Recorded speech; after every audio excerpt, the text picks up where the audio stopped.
Hello everybody and welcome back to F1 22 with me, Dan, and now the BMW Slothz team as I trawled through race department and decided to install all of these mods. You'll see the rest of the teams a bit later on, but I went for BMW partially because I drive one and partially because they used to be in F1, so it made sense to just partner with something fairly familiar and to me personally and to the sport.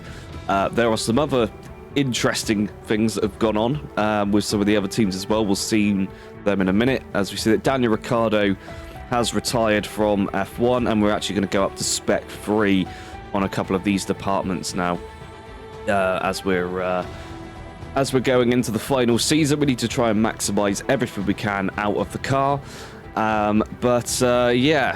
If you want to look at any of the skins that I've installed, then have a look down in the description below. You'll see this BMW, my team one, and all of the other teams as well. And you saw there was another upgrade to the personnel department as well. Because we do have a new teammate, not the one I was after, but my third choice, because the first two choices decided that my personnel departments weren't good enough for them. And we're straight into P2, which we've just finished in the background, and into P3 because, of course, it's Bahrain and the first race of the season, so it forces you to actually go out on track. I kind of wish I'd done a little bit more on track, though, because we just failed that 75 resource point one twice there. And we do, in fact, get it third time lucky. Jumping back and forth through these menus. We go for this 50% one. We fail it. Try it again. Literally all over the place. We fail it again as well. I should have known better. Let's do the race. Well then, it's over to the Bahrain Grand Prix. It's a circuit that we've not seen at all on F1 22 so far because of a calendar fuck-up that I did in the last season. But we're here for the final season, and we've got a few other races lined up further down the line, which so far haven't featured. Australia being one of them, which will be out this time next week, and Abu Dhabi at the end of the season as well. Anyway, don't forget to like this video, hit that subscribe button, and turn on that notification bell so you don't miss out on those videos as they're uploaded. And we'll get onto the new starting grid and see who's moved to what team, and it's going to be interesting to say the least. And on pole position and alongside him we have Lando Norris and Fernando Alonso. They're the quadrant McLaren for this season, but they're otherwise unchanged from season 2. Then we have Lance Stroll and Esteban Ocon in the Alpines, Lewis Hamilton and Charles Leclerc in the Ferraris, Max Verstappen and Sergio Perez in the Red Bulls, Russell and Carlos Sainz with us now. Then we have Yuki Tsunoda alongside Dan Ticktum, behind them Pierre Gasly and Kevin Magnussen, Oscar Piastri and me, Alex Albon and our teammate from last season, Théo Pourchaire, Joe Guan Yu, Robert Schwartzman, and finally it's Mick Schumacher and Nicholas Latifi. That was incredibly fast. I don't know how I got through all of that in all of that time, but we go down to the grid and you can probably make out a few of the changes in the background. It's particularly the quadrant McLaren, which is currently sat on both points on the front row. There's Lando Norris in the blackened limey yellow car, the piss-coloured car, and there's our new livery there with the Audi Sport Sauber in the background. Well then, here we go for the third season of F1 22, more than likely the final one. You can see the new Alpine skin there on the grid as they all go flying past there. We'll get to see a few of them in a bit more detail as we go through this season. But otherwise looking quite good as we come down into turn 1. I didn't get a chance to mention during the grid order that we messed up qualifying, and that was why we were so far down the grid. I believe it was Yuki Tsunoda getting in our way, but as we go around the outside of Tickton, new Mercedes driver into turn 4, Carlos Sainz up ahead of us, our new teammate, battling away with Yuki Tsunoda in the Ford Alpha Tauri. Just about hanging on there. Tsunoda slides all over the place and then makes a suicidal dive bomb down the inside. Ticktum tried to go around the outside of us, and then Pierre Gasly gets a cutback as we open up on this crazy F1 season. Tictum again around the outside. He's not quite getting there on the power. And we're sitting P13, considering that we won the final 2 races of the season. Not the most impressive start. But as I say, we did mess up qualifying, so we got a bit of ground to make up as we get through this race. For the time being, we've got the 2 Alpha Tauris ahead of us, the Ford Alpha Tauris, and our teammate to try and clear as quickly as possible. It looks as though the leaders have remained pretty much as they were, or Charles Leclerc dropping down a couple of positions. So yes, Lewis Hamilton moved to Ferrari. An interesting choice, but Mercedes seem to be dropping down in this season, so I guess you can consider it an upgrade. As we come into turn 1, are we going to dive on down the inside of Pierre Gasly, retake that position from him? It's going to be a drag race up the hill, or not, as we force him to take that tight line there.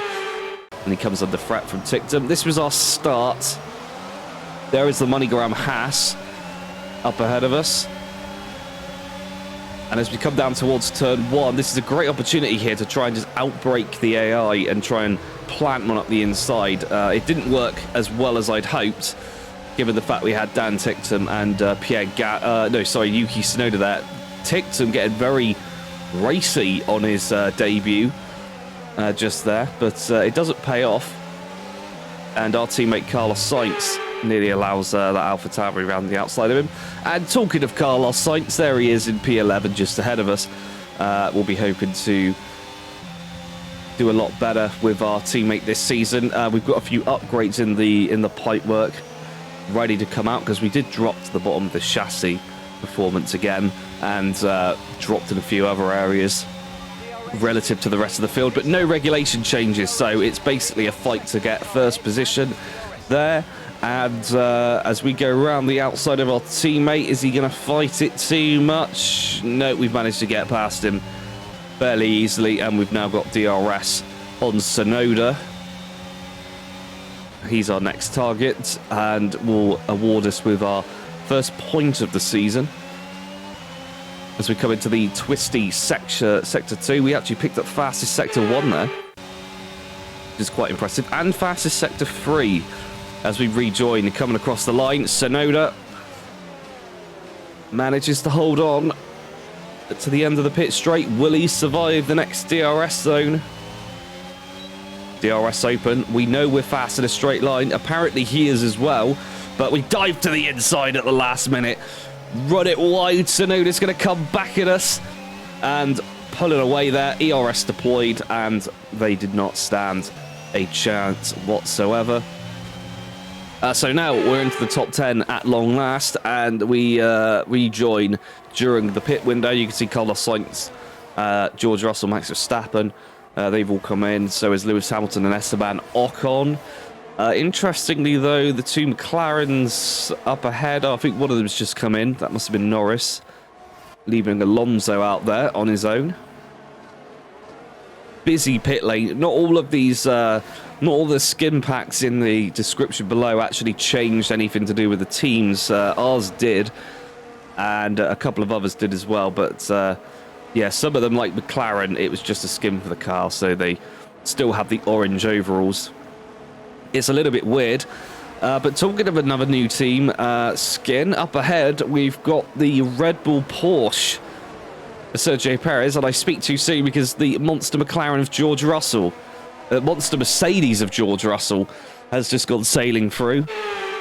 And now we rejoin on lap 9, approaching lap 10. We'll try and get past him next. Bit of a train forming up ahead. I think that's the Alpine, potentially of Esteban Ocon. I'm not too sure at this stage, as we just set the fastest lap on a 1:30 dead, nearly.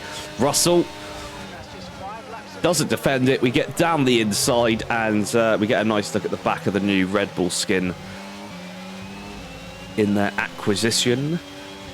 Of course, the lore behind the BMW Slothz is, of course, a very similar arrangement to how Alfa Romeo and Sauber operates, in the fact that they basically have bought like a naming rights as well, so they can put themselves in the name. Plus, it means we've gotten rid of the green, which I'm kind of becoming a little bit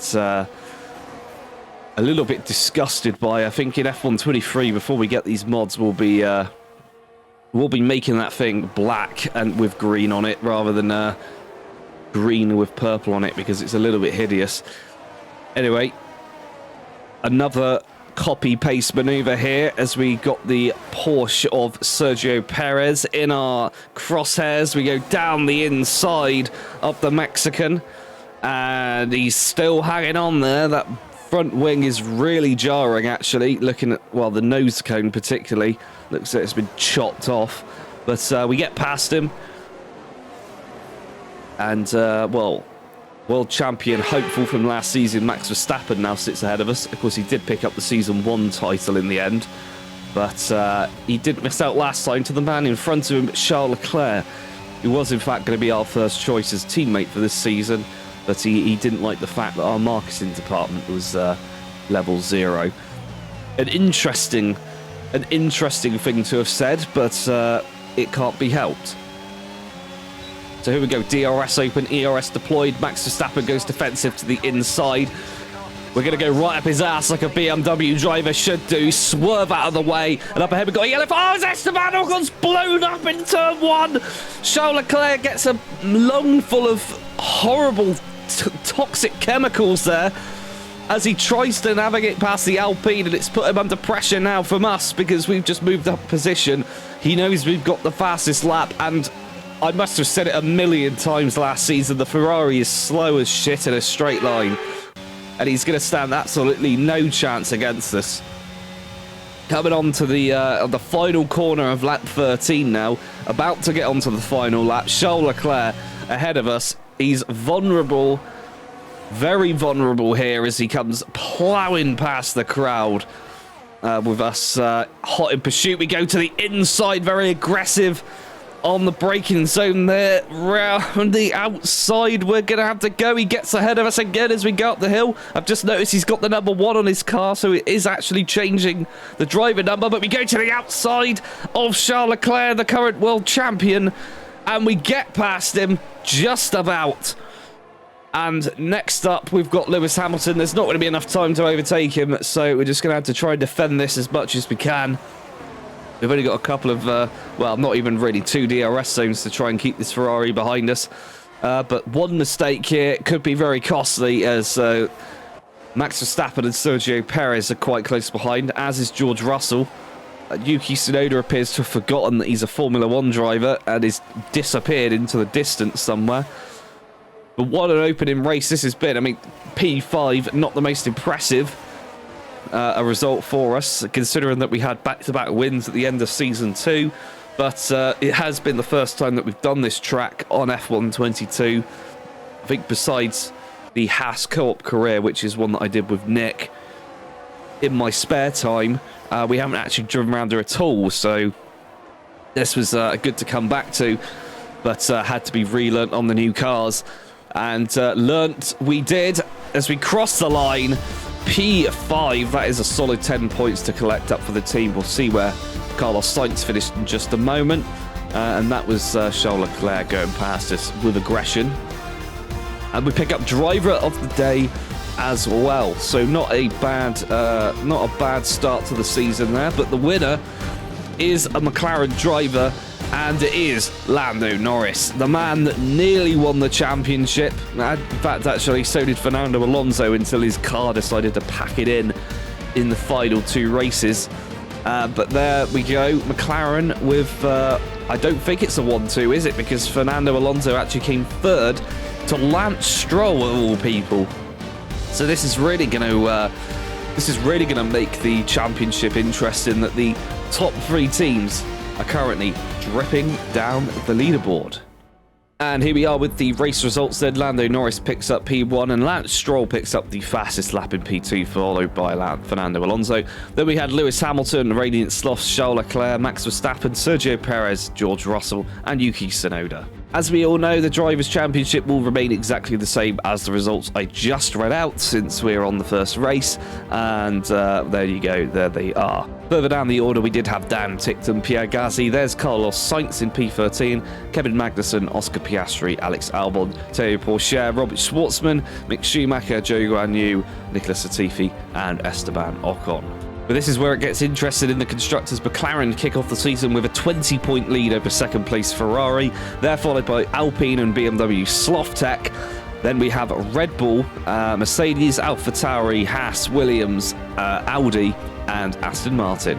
That's all for now. We'll catch you in the next one.